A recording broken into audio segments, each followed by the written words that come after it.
Okay. We gotta try and cover all the rest in the next few minutes. So let's let's jump to D27. Bamsha. Bamsha. Bamsha. Yeah, what do you think's going on in yours, huh? Right now. So let's look at.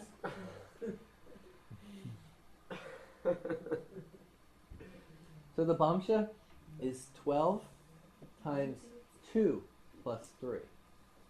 Before this, everything was 12 times 1 plus, right?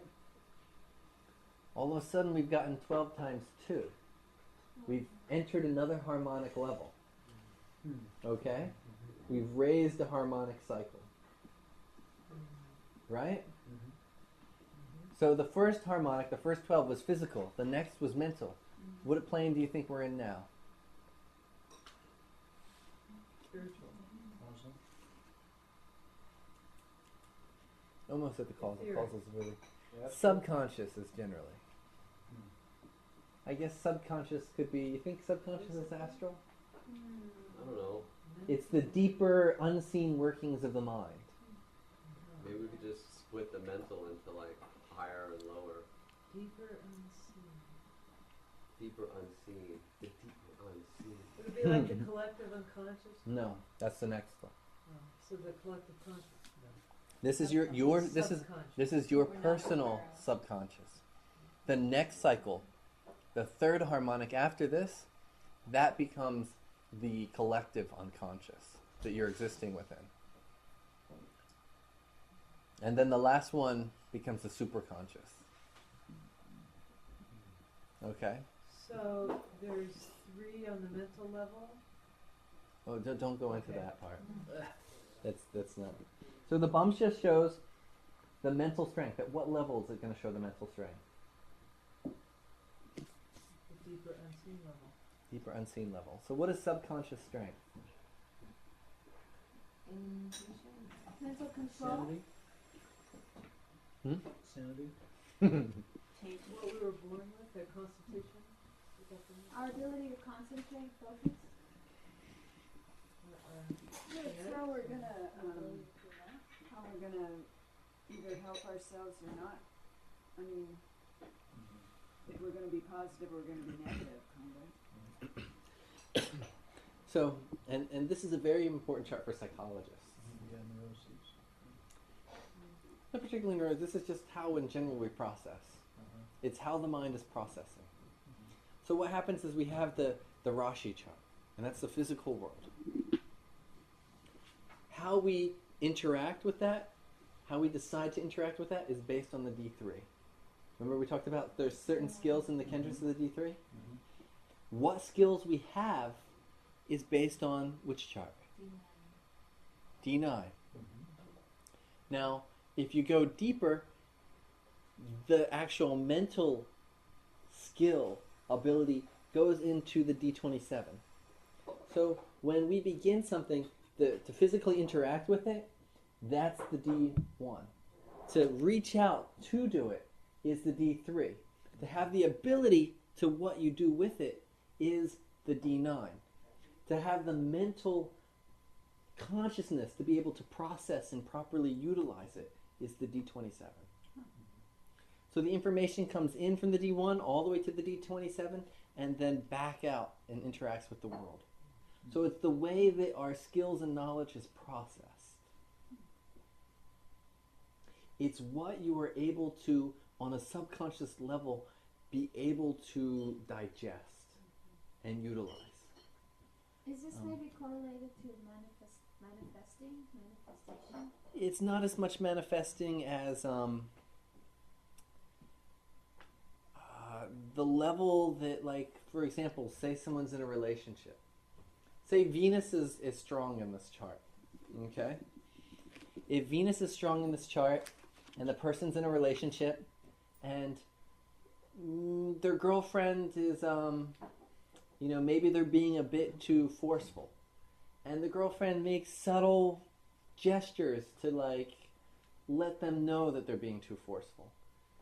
if they have a strong Venus at this level, their mind on a subconscious level will get the hint, will process that, and then will go back into the Navamsha to adjust their ability so that their actual action lightens up a little bit. If Venus is weak, they just don't get it. They're not able to pick up, read the stimuli, and digest it. Okay? It's a very subtle level of strength and weakness. So what we look for in here is this deeper level, the subconscious level of strength, where the Navamsha is our actual ability and skill that we have. The D3 is our application of that skill. The D1 is what it actually looks like. Okay? Make sense? If you look, the D27, you could say it's the Drekana of the Navamsha, or it's the Navamsha of the Drekana. The Navamsha of the Drekana. Right? Yeah. 3 times 9 is 27. Or other way around. So there's a cycle between them.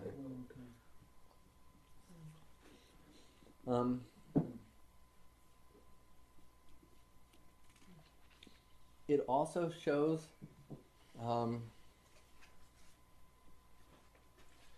the moon is the first Karaka Graha.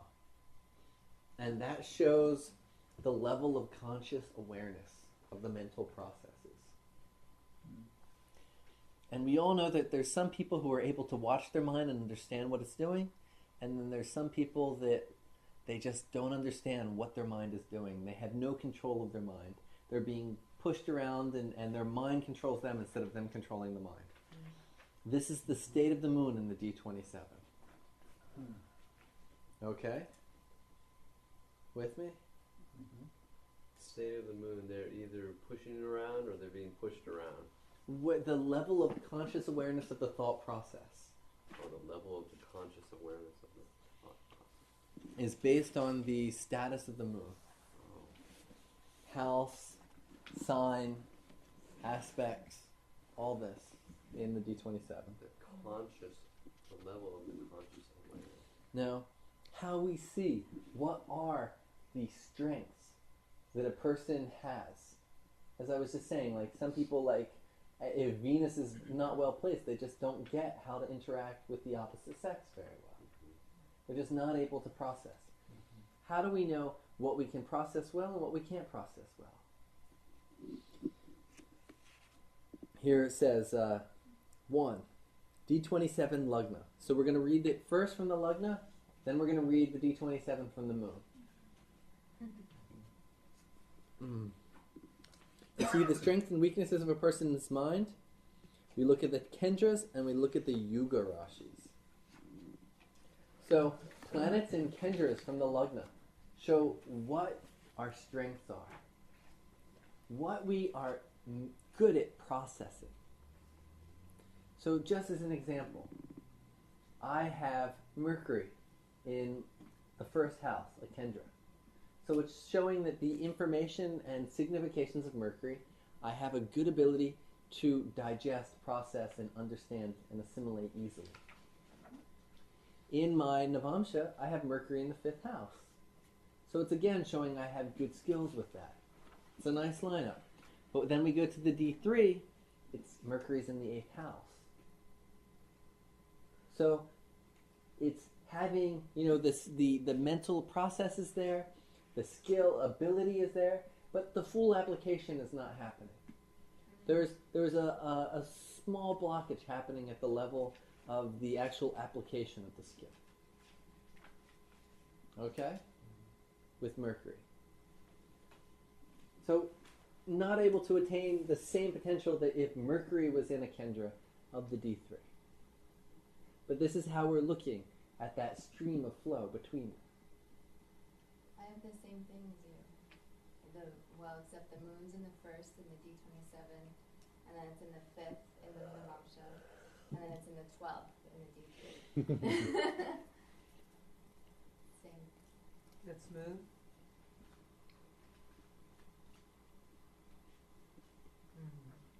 So you could say a good ability to process social interaction, lots of skills with social interaction, but not actually out there applying those skills.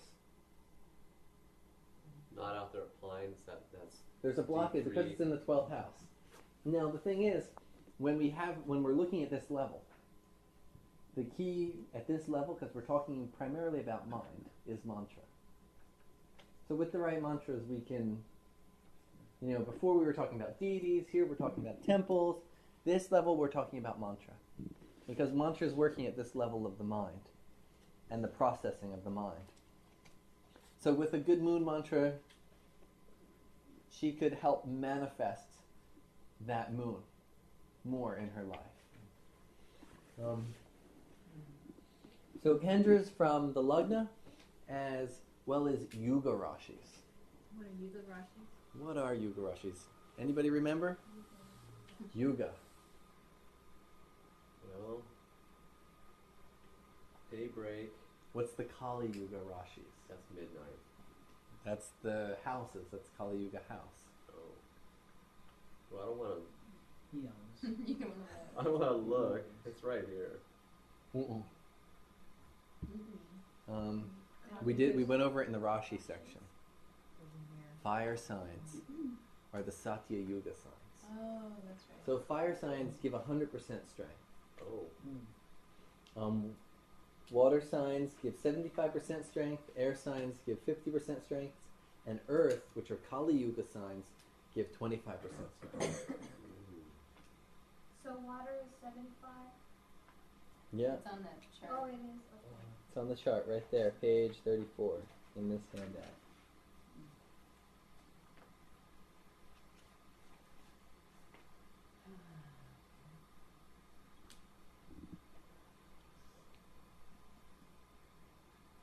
When we're looking at the Yuga Rashis, we're looking at what's more inherent.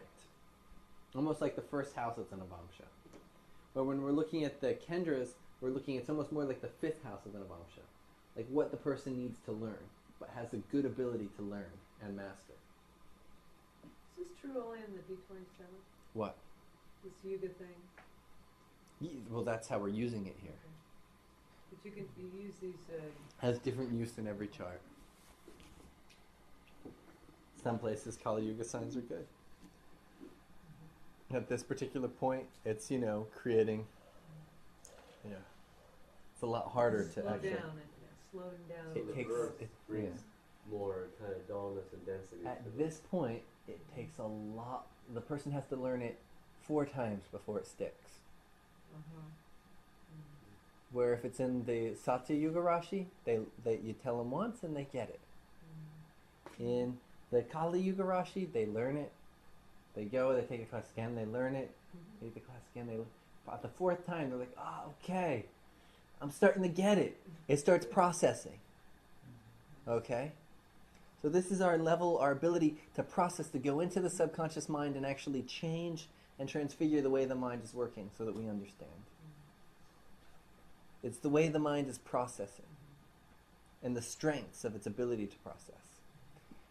For example, if so languages are ruled by Mercury. So if Mercury is in a Satya Yuga Rashi, the person, it's a lot quicker for them to learn language on a mental level. If we go into the earth signs, it's a lot harder for them to learn language.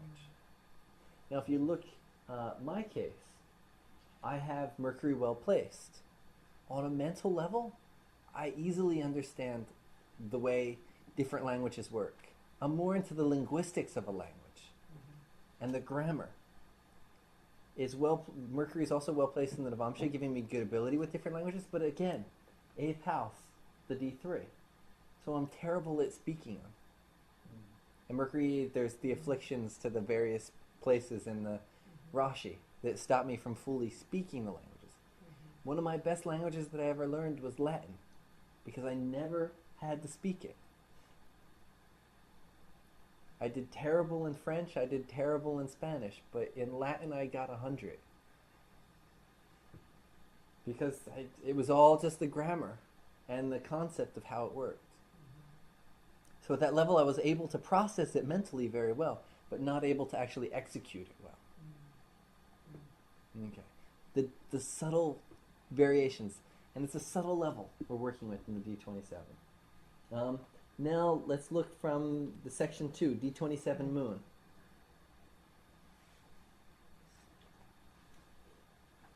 The guna of the moon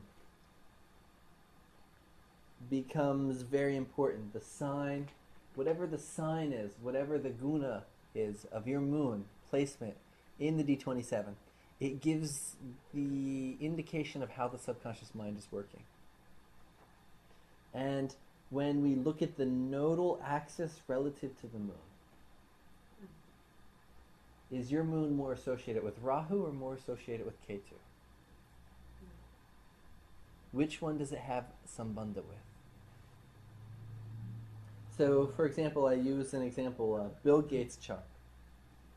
He has, his moon is in, what did I say here?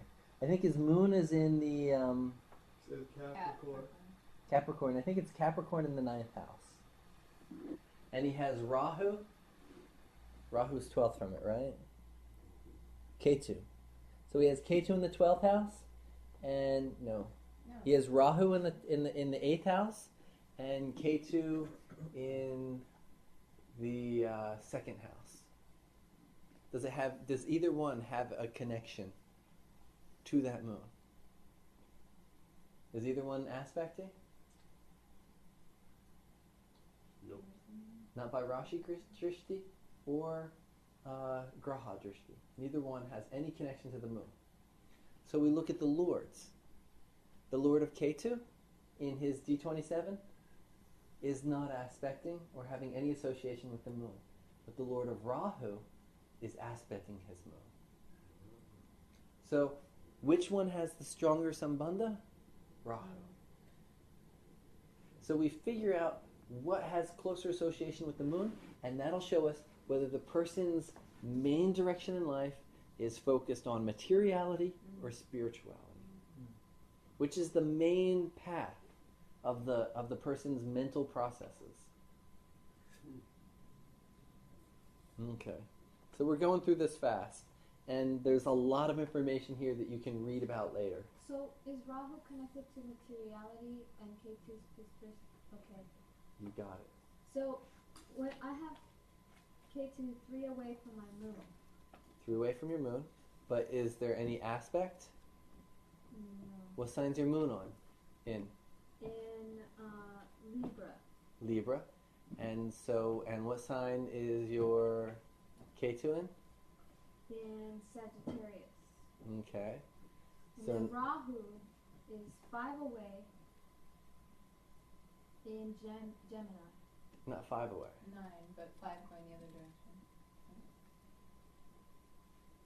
Well, So- Rahu, So Yeah. because Comes in a trine. yeah, it's in a trine. trine. Rahu's in the trine. So that means that it's more So Rahu's materially. yeah. Okay. So the mind is more material oriented and has a stronger ability to work with materiality than with spirituality. It's better able to process and integrate and work with material direction than a spiritual direction. So if somebody puts you in charge of their business or they put you in charge of an ashram, you would be more successful in charge of the business than you would be in charge of the ashram. So we go in the direction of what we're better at, and well, What do you I mean- think? I mean, no, You want to it's, make trouble. no, but what if she wants to turn around and go in a more spiritual direction? I mean, is it a more spiritual direction to go with the flow of? Well, it sounds like yes, it's more spiritual direction to go in the flow of the chart, even if it's toward materiality. In general, let's not talk about the spiritual aspect. Let's just talk about the actual strengths and weaknesses, like looking at yuga rashis and things of that nature. does the person want to follow their, if it shows that they're not good at art and processing that understanding of artistic, reality, but they're good with cooking, maybe?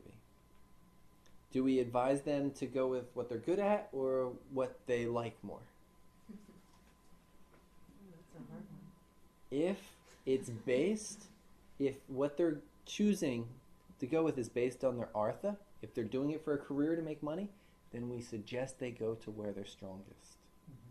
We always, if it's about artha and success in the world, we take them in the path of where they'll be most successful. If it's their hobby on the side, then let them go in the path that they enjoy the most.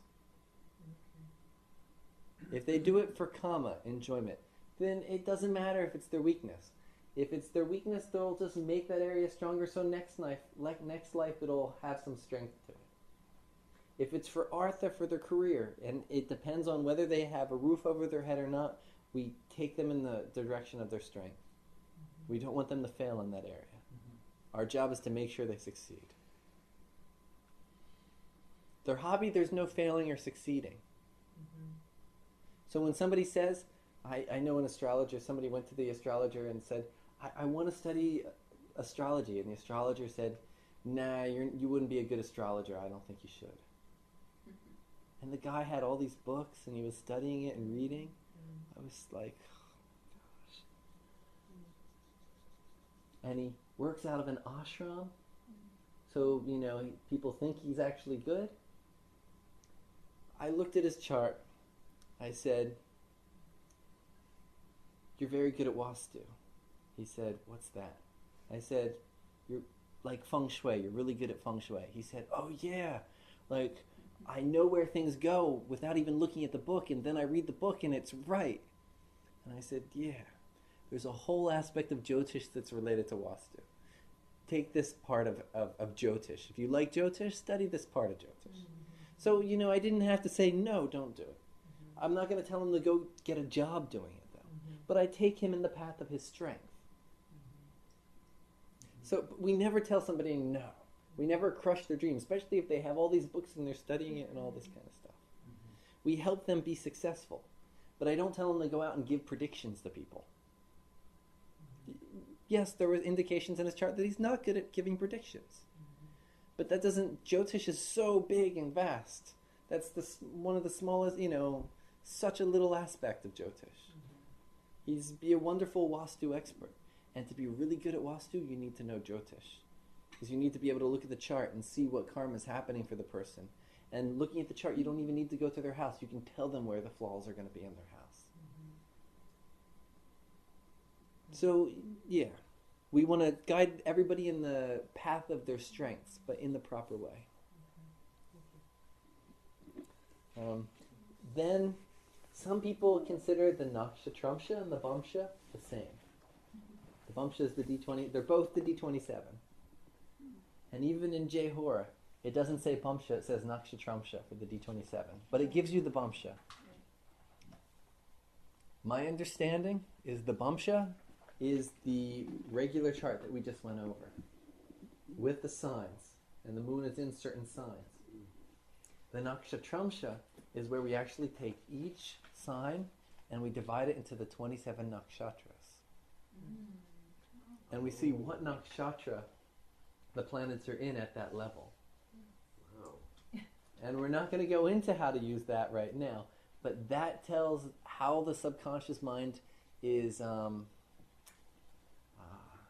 actually processing the information from the environment.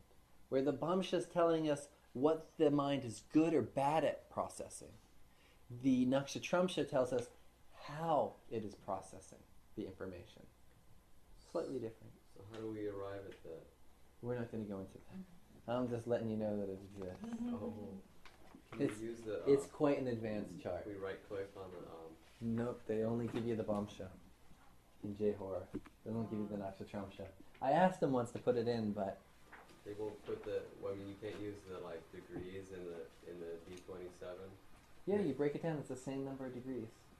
But it goes into nakshatras, not rashis. Oh. So I do it, when I do it, I use a circle chart. Oh, A circle chart of the nakshatras. and it's the same degrees in the zodiac. The degrees are always the degrees. The degrees. Oh, Yeah. okay. It's whether you divide it into 27 and put rashis in, or divide it into 27 and put nakshatras in, it's the same division. So then you can use. Remember, just like the D3.